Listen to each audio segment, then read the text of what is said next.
Olá, pessoal. Vamos dar continuidade aos estudos do sistema respiratório e até então, né, a gente está comentando muito sobre inspiração e expiração, sobre a função desse pulmão, né, que em última instância troca gasosa, hematose, não só a hematose, como nós já vimos, mas sempre que a gente fala, né, inspirar e expirar, todo mundo fala, eu já sei, a gente precisa inspirar para. Tá.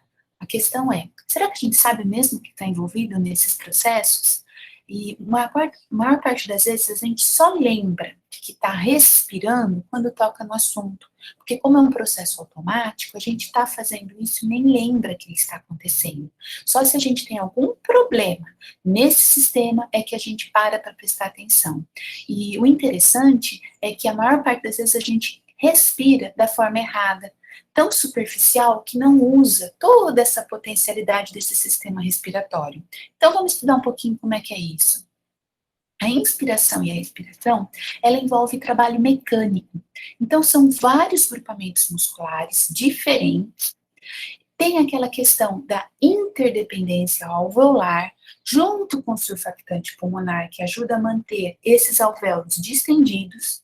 Tem toda a questão das propriedades elásticas dos pulmões, que é um tecido conjuntivo elástico em abundância ao redor desses alvéolos. Isso é muito importante para esse processo de expansão da inspiração e retração da expiração. E os pulmões, eles sempre tendem à retração, porque são compostos, né, por tecidos elásticos. E qual que é o menor estado de energia de um tecido elástico? Retraído. Então, tem alguma força que expande esse tecido e, em seguida, o que é natural para esse tecido é ele retrair. Então, os pulmões, eles sempre tendem à retração. Por outro lado, a caixa torácica, os ossos da caixa torácica, eles tendem à expansão.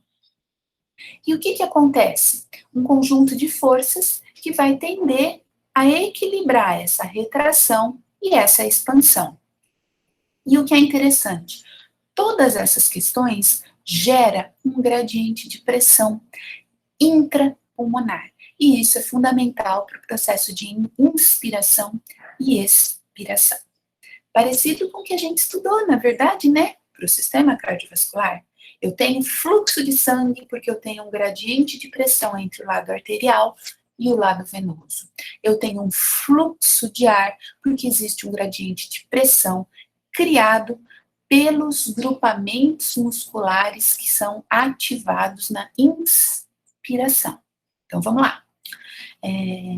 Quando eu olho, né, para esse tecido pulmonar, ele está suspenso na cavidade torácica, acima do diafragma, esse grande músculo que forma essa abóbada que divide a cavidade torácica da cavidade abdominal, e entre os pulmões e a cavidade interna torácica, eu tenho duas pleuras, né, que são, na realidade, dois revestimentos de células que recobrem internamente os pulmões, a pleura visceral, e internamente a cavidade torácica, a pleura parietal. E entre essas duas estruturas, existe um líquido, um fluido, que reveste esse tecido interno. Ele é bem pequeno, uma quantidade pequena, diminuta desse fluido, mas que ele ajuda nesses movimentos respiratórios. Esse fluido pleural, esse líquido pleural, ajuda o deslizamento de uma pleura sobre a outra durante os movimentos respiratórios. Então, entre essas pleuras, existe um líquido, o líquido pleural, uma quantidade bem pouquinha, mas que é o suficiente para ajudar o deslizamento do tecido elástico pulmonar dentro da cavidade torácica durante os movimentos respiratórios. Então, esse líquido, né, ele ajuda esse tecido elástico expandir durante os movimentos respiratórios. E é interessante a gente saber que dentro dessa cavidade pleural, na realidade eu tenho uma grande quantidade de canais linfáticos que ajudam a fazer uma leve sucção entre essas pleuras, e essa leve sucção ajuda a gerar uma pressão levemente negativa em relação à pressão atmosférica. Então eu crio um gradiente de pressão, aonde, nesse ponto, a pressão é levemente negativa em relação à pressão atmosférica. E isso é o suficiente para ajudar a inflar os pulmões, mesmo durante a fase de repouso, o que é excelente para funcionar bem o pulmão. Se a gente pensar que uma bexiga que já tem uma quantidadezinha de ar lá dentro, na hora da expansão, da inspiração, é mais fácil ela ser preenchida com ar do que aquela bexiga que eu pego totalmente vazia e vou dar o primeiro sopro dentro dela. Então, essa pressão ligeiramente negativa dentro da cavidade pleural, ela ajuda ao processo de inflação dos pulmões durante a expiração. Ela ajuda a manter também, junto com a interdependência alveolar, junto com o surfactante pulmonar, a ajudar a fazer a expansão desses alvéolos pulmonares. Então, se eu olhar o que acontece com esse gradiente de pressão, eu vou ter fases de inspiração, aqui nessa figura representado pelo cinza, e fases de expiração representado por essa cor nude ou um laranjinha claro, aí vai do gosto. Mas o que acontece? Eu tenho grupamentos musculares distintos, que são contraídos, e gero um gradiente de pressão nesses momentos. Na inspiração, a pressão intrapulmonar se torna ligeiramente menor. A pressão intrapleural, menor, o que causa o quê? O ar é tragado para dentro dos pulmões. Na expiração, a pressão intrapleural, ela se torna maior em relação à inspiração. A pressão intrapulmonar também. O ar é assoprado para fora dos pulmões. Ele é exalado, empurrado para fora, que é o que acontece na expiração. Então, vamos ver quais são esses grupamentos musculares, né? Durante a inspiração, o volume da caixa torácica, ele aumenta, porque principalmente o diafragma é o músculo principal envolvido na inspiração, e a contração dele empurra o conteúdo abdominal, e a caixa torácica, ela fica maior. Quando ela fica maior, os pulmões acabam se expandindo, eles trazem a pleura visceral, a pleura visceral puxa a parietal, a pressão intrapleural diminui. O que acontece lá na intrapulmonar? Está tudo interligado, ela também diminui. E eu tenho uma diferença em relação ao que é a pressão atmosférica. O ar é tragado para dentro dos pulmões. E o que será que acontece lá na expiração? Na expiração passiva, sem que eu force a saída de ar dos pulmões, ela ocorre pela pura retração elástica dos pulmões. Não existe trabalho muscular na expiração passiva. Mas o que é que acontece lá dentro dos pulmões? A cavidade torácica, ela diminui de tamanho, porque aquele ação do diafragma, da contração do diafragma, cessou. Então, ele vai relaxar. Ao relaxar, a cavidade torácica diminui de tamanho. A pressão intrapulmonar, porque diminui o espaço, o volume total, ela aumenta e o ar é expelido, exalado. O que eu tenho, se eu olhar lá nas pressões respiratórias, né? Tem que, por um breve momento, eu tenho um repouso. A pressão, nesse momento, a pressão intrapulmonar, ela está parecida com a pressão atmosférica. Porém, a pressão intrapleural, ela é sempre um pouquinho negativa. Então, vem a contração do diafragma que empurra o conteúdo abdominal expande a cavidade torácica e, nesse momento, a pressão intrapulmonar fica um pouco menor do que a atmosférica. O ar é sugado para dentro dos pulmões. Até que vai o quê? O diafragma relaxa, a expiração é processo passivo. O diafragma relaxa. Quando eu estou no processo de expiração, os pulmões são retraídos. E a pressão intrapulmonar fica levemente acima da pressão atmosférica. O ar é exalado dos pulmões. Isso é um processo cíclico, claro que vai depender da contração pulmonar, vai depender da contração do diafragma em especial.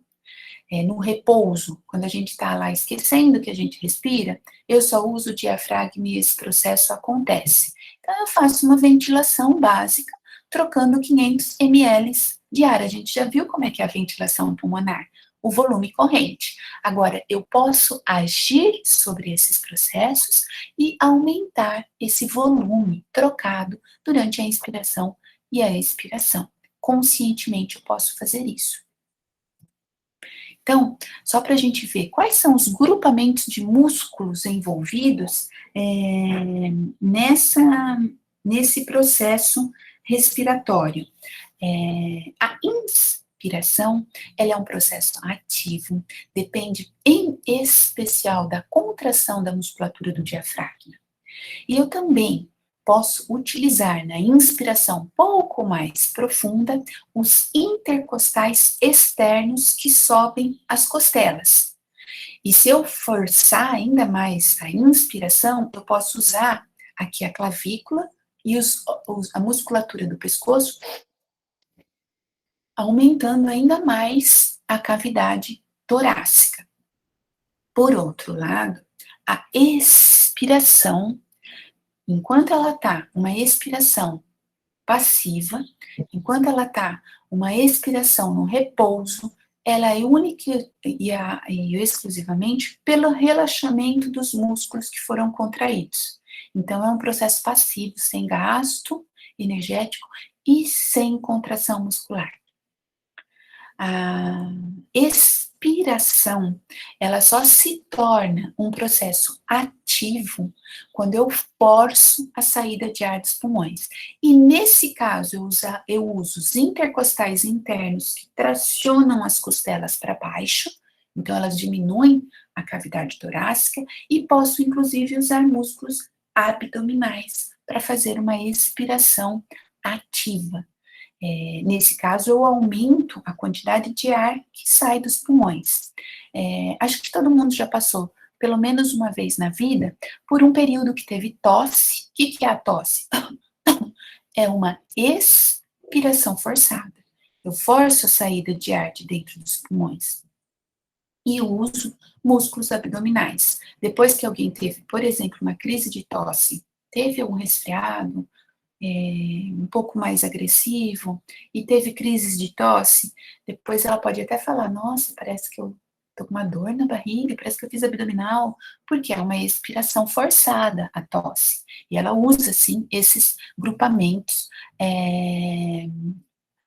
musculares do abdômen para forçar a saída de ar dos pulmões. A tosse, ela vai aparecer se eu tiver uma situação que irrita a mucosa brônquica, a mucosa das vias aéreas superiores, ou alguma coisa impedindo a troca respiratória lá nos alvéolos.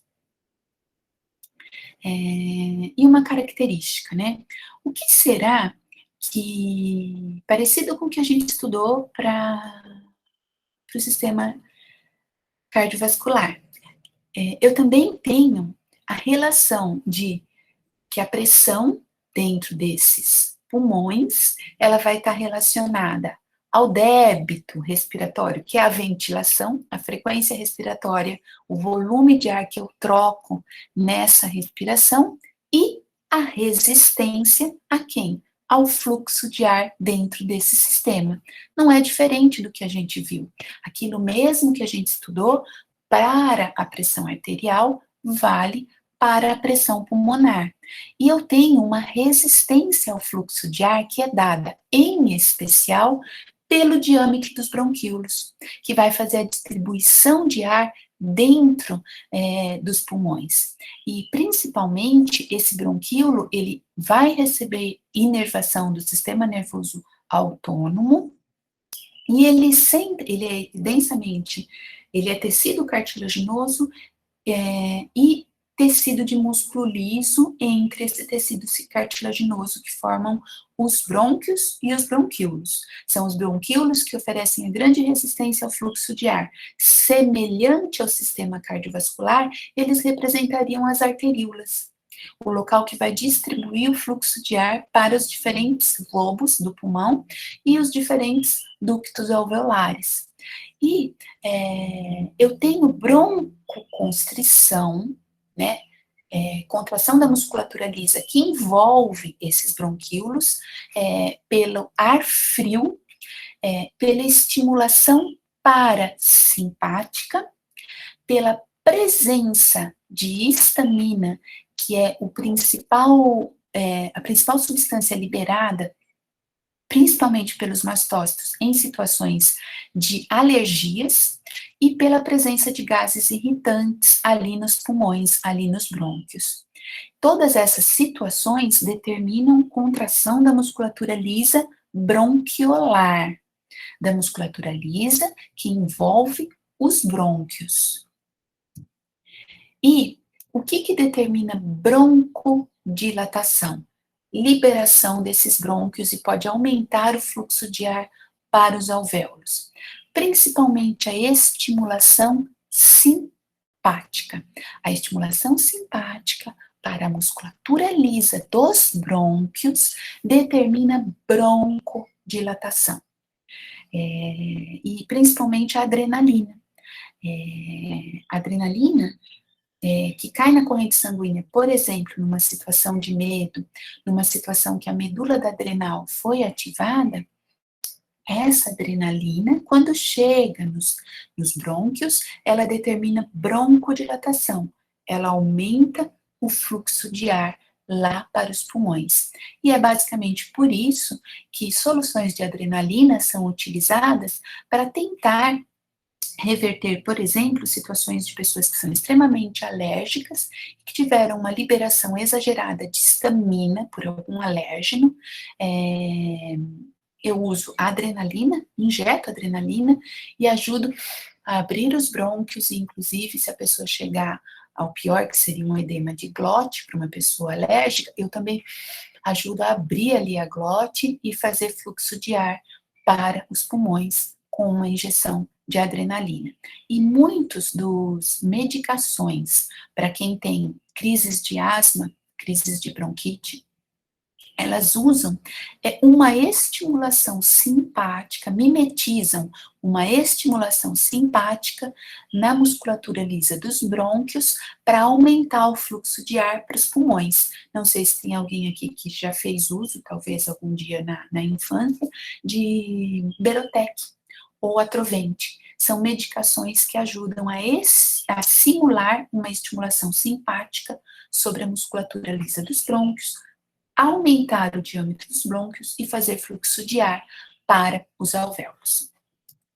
Então, eu tenho que a resistência das vias aéreas, né, ela não vai ser diferente do que a gente estudou lá do cardiovascular. Fluxo de ar vai estar relacionado a uma diferença de pressão pela diferença de resistência. A diferença de pressão no sistema respiratório a gente viu que é criada pela contração, em especial do diafragma, e a resistência a fluxo de ar pela contração da musculatura lisa brônquica. E, só para reforçar bem, os dois principais agentes que podem influenciar a contração da musculatura lisa brônquica, a histamina. E relaxamento da musculatura lisa brônquica, a adrenalina, epinefrina, e até um pouco de noradrenalina também pode ajudar nesse relaxamento. Isso, pessoal, é o que nós tínhamos para comentar sobre as diferenças de pressão dentro do sistema respiratório, e até a próxima aula. Obrigada.